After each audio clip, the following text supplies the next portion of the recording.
Natco school Oorabanda Natco school site 3 దగ్గర ఈరోజు Natco school పిల్లలు అదేవిధంగా లోకల్ గా స్థానికులు కూడా ఇక్కడ గ్యాదర్ కావడానికి కారణం ఏంటంటే గత సంవత్సరం నుంచి ఈ డ్రైనేజ్ లో మీరు చూడొచ్చు. ఇది ఇంతకు ముందు పిల్లలు కూడా మాట్లాడినారు.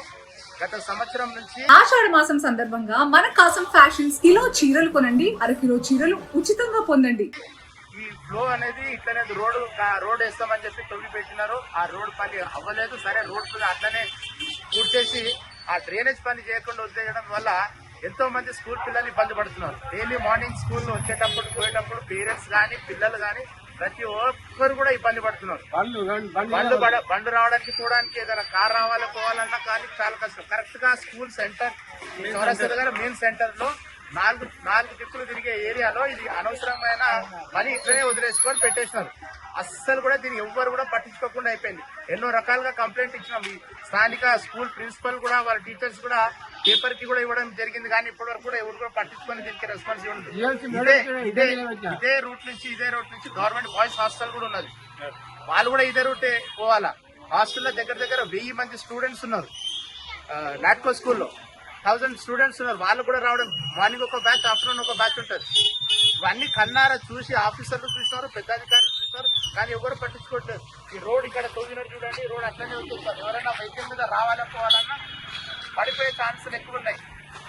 మిడ్ డే మీల్స్ కి ఒక పెద్ద వెహికల్ వస్తుంది. పిల్లలకి భోజనాలు పెట్టడానికి మిడ్ డే మీల్స్ కి ఒక పెద్ద వెహికల్ వస్తుంది. ఆ వెహికల్ రావడానికి నానా తిప్పలు పడుతున్నాడు. ప్రతిసారి ఇబ్బంది పడుతున్నాడు. గత సంవత్సరం నుంచి ఎవరు కూడా పట్టించుకోకపోతే స్థానికులు ఏం కావాలా? ఇది రాజకీయంగా కాకుండా ఇది ఒక సోషల్ కన్సర్న్ లాగా, సోషల్ రెస్పాన్సిబిలిటీ లాగా అందరు వచ్చి దీనికి పెద్దలు వచ్చి ఏం చేయాలో ఎట్లా చేయాలనేది ఎంత తొందరగా అయితే అంత తొందరగా దీనికి సాల్వ్ చేయాలని అందరు బస్తీవాసులు పెద్దలు అందరు ఇందాక మాట్లాడినారు. చాలా ఇబ్బంది అవుతుంది. ఈ ఫ్లో వచ్చేసి ఇంతకు ముందు అక్కడ కూడా పోవడం జరిగింది. ఆ ఒక ఈ డ్రైనేజ్ ఓవర్ఫ్లో అయ్యి దగ్గర 1 కిలోమీటర్ వాటర్ అంతా డ్రైన్ వాటర్ రోడ్లో ఇంటి ముందు ఎంతో మంది పిల్లలకి జ్వరాలు వచ్చి పెద్దలకి హెల్త్ ఇష్యూస్ రావడం జరుగుతుంది. ఇది చాలా టైం తీసుకున్నది. దీనికి తొందరగా ఇమీడియట్ గా ఎవరున్నా దీనికి రెస్పాన్సిబుల్ ఉన్నారు. జిహెచ్ఎంసీ వాళ్ళు ఏమంటున్నారు, ఇది మాకు సంబంధం లేదు. వాటర్ వర్క్స్ వాళ్ళు అంటారు. వాటర్ వర్క్స్ వాళ్ళకి చెప్తే లేదు ఇది మున్సిపల్ కి సంబంధించి అంటున్నారు. ఒకరి మీద ఒకరు వేసుకొని పని మాత్రం చేయట్లేదు. ఆల్మోస్ట్ 1 year అయింది. మీరు ఒకసారి ప్రాపర్ గా వీడియో చూస్తే తెలుసు. దయచేసి దీనికి ఎంత తొందరగా అయితే అంత తొందరగా రెస్పాండ్ అయ్యి అధికారులు పని చేయాలని కోరుతున్నాం. 2 సంవత్సరాల నుంచి కూడాను మాకు అస్సలు ఎవరు కూడా పట్టించుకునేటోళ్ళు లేరు.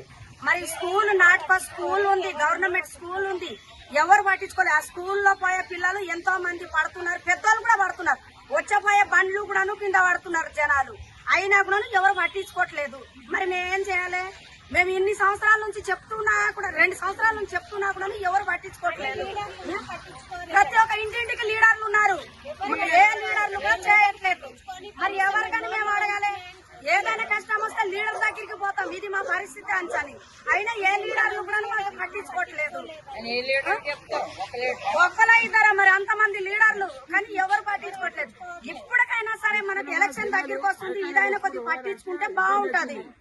లేదని అంటే మా పరిస్థితి ఇంతే. ఇంకా ఈ నుంచి పై నుంచి హాస్టల్ కాడి నుంచి వస్తుంది మోరీ నీళ్లు, అయినా కూడా ఈ మోరీకి అలాగే వదిలేశారు. అంతగానో మేము ఏం చేయలేము. ఇంకా చెప్పినంత చెప్పినాం, అది మీ ఇష్టం. ఎవరు పెద్దోళ్ళు పట్టించుకుంటారో పట్టించుకొని వచ్చి చేయండి. రోజు పిల్లలు ఇంటికెళ్ళి చాలా మంది పిల్లలు తిరుగుతుంటారు, దాంట్లో పడిపోతున్నారు. టీచర్లు రాలేకపోతున్నారు. మా బస్తీలు ఓట్లు ఉన్నప్పుడు మాత్రమే అందరు వస్తారు. ఇప్పుడు చేస్తాము, అప్పుడు చేస్తాము, రేపు చేస్తాము, ఎల్లుండి చేస్తాం అంటారు. ఓట్లు కాగానే మళ్ళీ ఎవరు రారు.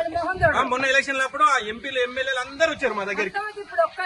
మళ్ళీ మేము కింద పడి ఈ డ్రైనేజీలు పొంగుతుంటే ఇంతకొస్తాయి. డ్రైనేజీలు పొంగుతుంటే ఇంకా అన్నం తినలేకపోతున్నాము. దోమలతో పిల్లలకు రోగాలు. ఎవరు రారు,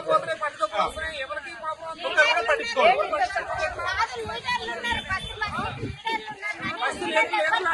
ఎలక్షన్ లో 4 అందరూ వస్తున్నారండి, పట్టించుకొని కొంచెం మాకు ఇది ఒక పని పెద్ద చేసి పడితే మా ఎమ్మెల్యే సాబ్ కూడా చెప్తున్నాం, ఇది పట్టించుకొని చేస్తాం.